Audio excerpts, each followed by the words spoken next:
Ever wondered what you have liked, commented on, or searched for on Facebook? Want to keep an eye on your digital footprint, or maybe just find that meme you loved last week? Well, you are in luck. In this video, I'll show you exactly how to check your Facebook activity history step by step. And trust me, you will be surprised by how much Facebook remembers about you. Let's dive in. So hello everyone, welcome back to our video and let's start the video. Alright, first of all, open your Facebook app and then tap on your profile picture and tap on settings and privacy and then tap settings.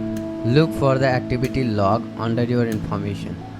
Once you find, tap on it and you'll see several options here like archive, trash, activity history. Just tap on the activity history option and boom, you now see your entire activity history like comments, search and even videos you have watched. Crazy, right? You can even filter your history to find specific activities. So if you are looking for that post you liked a month ago, this is the way to do it. So that's it for this video. If this video helped you, then hit the like button and do subscribe for more videos like this. Bye bye, see you all in the next video.